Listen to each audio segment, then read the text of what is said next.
Welcome back to the Wheel Reads and another Wheel of Time video. I need to quit moving away from the mic because if I do, then you can't hear me as well. So I'll try to stay as stationary as possible, but when I talk, I like to move my hands. I like to move around. If you might notice, this is not my normal filming location. I'm in a different location today because my office space is being taken over by my mother-in-law. So we converted my office space that I normally do my videos in and do everything to also a guest bedroom. Because if you guys didn't know, my wife is expecting our third child, and she's coming to town from time to time to help out around the house and things like that. And we wanted to make room for her for when the baby does come so she can come stay and help out. And with that being said, she's in town right now, which means I can't record there, which means I went to another place, which I'm not going to mention because I'm not sure if I have permission to. So I'm somewhere else recording videos. Don't bother that. But let's talk about what we're talking about today. We're talking about deep dive characters. We did a few of these. We did Tam and we did Bale. And I want to give kind of an apology first up. On those first few videos, I realized that I did get some things wrong. The reason being is I try to pull most of my source information from this big guy right here, the Wheel of Time Companion, which is not always 100% correct. And then also pull it from sources online, which are not 100% correct. And then also pull things from Theoryland, which are oftentimes interviews with Robert Jordan or Brandon Sanderson. And although those interviews are great, they're theories normally and not necessarily what actually happened in the books. And then the third or final place, I don't know how many numbers we're up to now. The final place I get information from is headcanon. And that is extremely flawed. My brain does not retain information as well as it used to, and it gets worse and worse all the time. So oftentimes when I'm trying to ramble and talk about, oh, this is what they did in the books, and then I mess up, I should really just do better and go back and do some more research. And I'll try to do better for you guys in the future, but I can't make any guarantees. And just continue to call me out. Say like, no, that's wrong. And I'm like, oh crap, I'm sorry. I got it wrong. So this is going to be the 99% true deep dive into our Wheel of Time characters. Maybe 95% true. We'll see. Well, who are we doing today? Let's talk about that. We're doing Birgitte. Yeah, that's according to the glossary and also Maria Simmons. How you pronounce it? Birgitte. Hard G. Birgitte. Silverbow. She's a hero of the Horn. Appears, I guess, in the second book. The first time we see her is when Matt blows the horn. We hear about her in the first book. Tom mentions that, tells stories about Birgitte Silverbow and her love interest with Guidel Kane. And I'll get more into that later about some of the things about that, because that's a major part of her. But first, let's talk about what a hero of the Horn is and a little bit about her description and who she is. So, Heroes of the Horn. So the Horn of Valere. If you guys have not read the book, stop watching this video right now because spoiler warning. Let's do that right now. This is going to contain spoilers all the way through the entire series, from Eye of the World all the way to Memory of Light. So leave unless you want to be spoiled, and then stay. So Heroes of the Horn. The Horn of Valere is a mythical. Is it a Tel'aran'rhiod? I guess, kind of. It doesn't require magic to use, but not all Tel'aran'rhiods do. I'm guessing it's linked to magic, because how else would this work? I mean, this would just be maybe some other concept found outside, and maybe some guy leave in the comments. Like, is the Horn of Valere actually considered Tel'aran'rhiod, or is that some other kind of weird artifact from the Wheel of Time world? I don't know. But what it does is when you blow it, one, it links your soul to it, so only the Hornblower can blow it again until he dies. And then it calls back the heroes that are linked to the Horn back to life. To fight for, we found out, the dragon. So it's not necessarily whoever sounded it gets to command them. They are called to the banner, as we find out in the Great Hunt. It's alluded to that they answer to whoever sounded the horn, but that's false information. That's the unreliable narrator that Robert Jordan loves to use. So people have wrong information and they spit out wrong information, kind of like me being an unreliable narrator. When I do these deep dives, I might spit out wrong information because I'm an unreliable YouTuber. So with that being said, so they come back from the dead. For a brief period of time. It doesn't really tell you how long, because until the purpose is served. And then they do whatever you want, like fight for you. They said they'll be called for the last battle, but we find they get summoned at Falma at the end of book 2. And how I picture them is kind of like Force Ghost from Star Wars, or like Ghost from like Lord of the Rings, like when they call the heroes from the dead in Lord of the Rings and the big army of ghosts come through and wipe out all the Trollocs. That's how I picture these heroes of the Horn looking. I might be wrong. I just don't picture them come back in the flesh, at least in my head canon. So, that's just me. But she's one of these. She's one of these people from the Horn. So she plays an important role throughout these books. She's first mentioned in Eye of the World, I think, with one of Tom's stories, but also mentions her love interest of Geidel Kane, who she's always tied to, and they're always born around the same time. And we'll get into that later in this video about Geidel and Birgitte. But she's also comes, I guess, as a force or as a ghost or as a hero of the Horn when Mat blows the horn in, of course, Falma at the end of book 2. And then, of course, is ripped out of Tel'aran'rhiod at some point and comes in the flesh.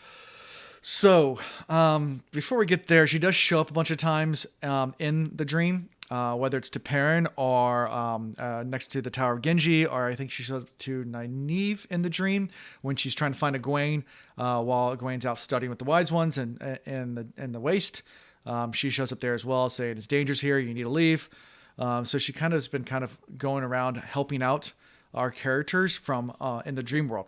So while you're technically a hero when you're dead, in between being reborn, similar to wolves when they're dead in between being reborn, you can still hang out in the dream world. That's kind of where they hang out in Tel'aran'rhiod. And until they're reborn, they're just there. They're not supposed to interact with people that come into the Tel'aran'rhiod. And actually, I think it's Geidel Kane who comes and warns her of that you're violating the precepts when she starts talking to Perrin outside the Tower of Genji. But she seems it's really important to interact with the characters, and more starts to interact with Elaine and Nynaeve as they are searching for the Black Aja and Tanchico in book 4. Of course, then she is confronted with Moghedien. Moghedien casts her out of Tel'aran'rhiod, ripping her out, and rather being reborn, she is brought into the world in full flesh as an adult.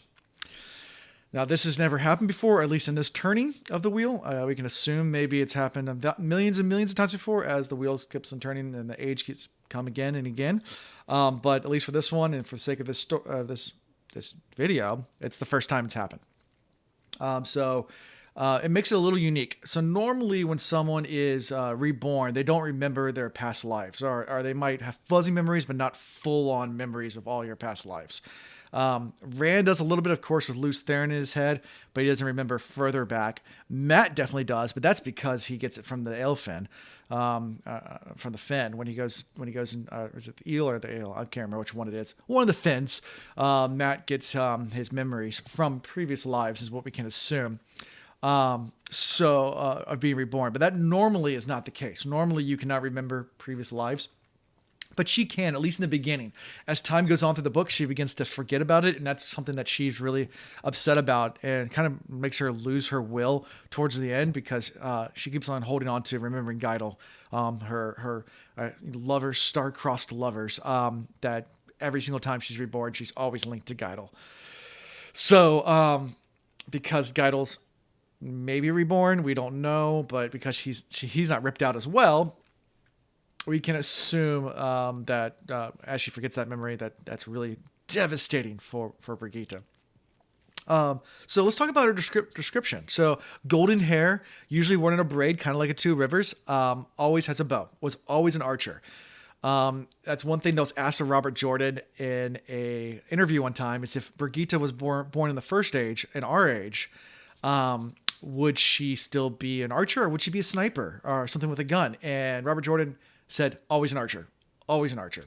So no, she wouldn't have been a sniper. She would have had a bow and arrow. She is tied to that bow and arrow just as much as she's tied to her golden hair. But she's not tied to her name. She has been known by many names, and I actually wrote them down. It's Tidra, Marion, Joanna, Jethari, Moondancer are some of the names that we are given in previous lives that she has been known as. So no, it's not always Birgitte Silverbow, but that's the most common one. at least in the Third Age. And she's come many times in the Third Age. I mean, she came, the last one, the furthest back memory she can remember is during the War of Power, after the breaking, even though she kind of fuzzily remembers the breaking, but not really. And then several times throughout Arthur Heartwing's War, she remembers that. And she remembers going to the Tower of Genji, for example. That was one of her lives. And several other times throughout history, from the breaking to when she's ripped out of the pattern. So, and especially around major events, it's normally when heroes are reborn, but it doesn't necessarily have to be. They can be reborn anytime, but the pattern usually chooses to reborn the heroes for need, which is interesting that so many heroes are not reborn when the greatest need comes of the Dark One being released. But I guess you have the Dragon reborn, so them being, I guess, invincible Force ghosts, kind of sort of, is more important than bringing them back in the flesh. At least that's my thought process. And maybe that was Robert Jordan's. I don't know. We'll never know. Or maybe you guys do know and have found more research than I have. And let me know. Comments. Leave them down there.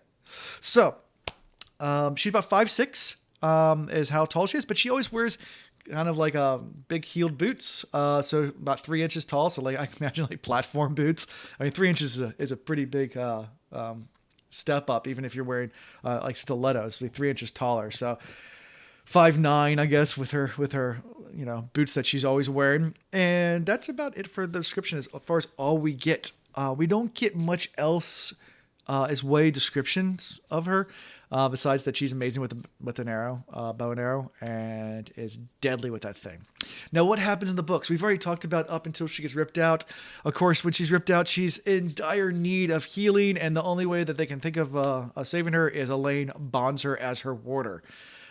So they try to keep her, I guess, disguised for most of the books that who she actually is. And a lot of people comment, "Oh, you look like, you could be Birgitte from the legends," but no one assumes that it actually is her because they assume that she's dead and it's just some story. So, but it actually is really her, of course. She forms a really strong bond and friendship with Matt as well at one point, and they become drinking buddies. She's like the ultimate wingman because she doesn't really care about really any other guy except for God O'Kane. So a lot of people think that Oliver, because of how ugly he is, might have been God O'Kane, but Robert Jordan flat out said, no, it's not Oliver. Oliver's not God O'Kane. You can say that in your headcanon all you want, but it's not. Nope, not happened. They go out drinking together, throughout the story. And Birgitte and Matt speak in Old Tongue a lot together because both can speak it, since she remembers her old memories and knows how to speak Old Tongue. And Matt, of course, knows how to speak it as well. They end up becoming this really close friendship with each other. Eventually, Birgitte is made head of the Queen of Andor's captain of the guards, Captain General of the guards of Camelin, and is kind of like the head military person for all Camelin. Most begrudgingly to Birgitte. She did not really want that role at all, but she does have very, very formidable ability to command and to use military strategy. Fast forward to the end of the book, she does end up dying in the last battle. And I'm guessing at this point you've read the book, so I'm not going to go too much into what happens in the books. But what I do want to talk about a lot for the last part of this video is that relationship with Guy O'Kane and her. It's one thing that I got asked the most at different interviews with Robert Jordan and Brandon Sanderson about Birgitte. And it's one thing that we have almost no answers on. Because Robert Jordan's answer was normally Rapho. And because he never finished the series, a lot of those questions were never answered. And are they in the notes? Maybe. Brandon Sanderson never answered them either, some of these questions. And we'll never know. So, as I mentioned before, Guy O'Kane and Birgitte, star-crossed lovers, always would come out at the same time, or at least within a few years of each other would be reborn into the pattern. There's several characters throughout Wheel of Time that have the same type of rebirth cycles. One thing that people said was Ishamael and Moradin Ishamael, Moradin, and Rand, or Lutheran, would always have a similar rebirth cycle as well. That they were linked as well, not as lovers, but as forces against each other, yin and yang all the time. There's a couple of other ones as well.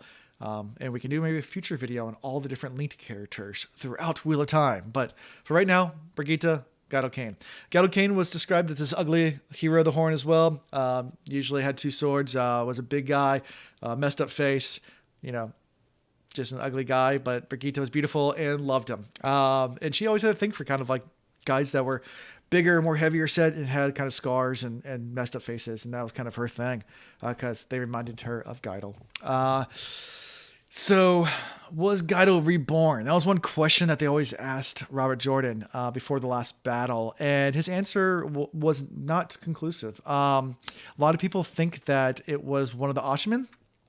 Gave birth, one of their kids was Geidel, and Robert Jordan never said it wasn't, and neither did Brandon Sanderson. So that is a viable claim that, and there's hints to it actually in Towers of Midnight, that one of the Ashman's kids was Geidel Kane. So that's probably the most viable of it. But we'll never know. But one of the big concerns as well is because Birgitte was not reborn and because she was ripped out of the pattern, does that also make the pattern now messed up for future rebirths? That because she was ripped out and then dies and then placed, obviously she did go back into the pattern because when they do call, when Oliver sounds the horn in the last battle, she does come back and actually ends up saving Elaine. So as a hero of the horn. So we know that she's not permanently gone when she dies again, and she does come back again as a hero. But whether or not that messed up the system of rebirth, we never know. We can speculate all you want. If that's the case and Geidel Kane was reborn, I'm doing a lot of if-thens. So if Geidel Kane was reborn and he is one of the kids of the Ashaman and Birgitte gets thrown back into Tel'aran'rhiod, that means she needs to be born really fast. So one of the questions that was asked as well was, is she one of Egwene's twins? Because we know, or not Egwene, Elaine's twins. Because we know that Elaine was pregnant with Rand's kids at the end of the last battle, twins, and one was going to be a girl.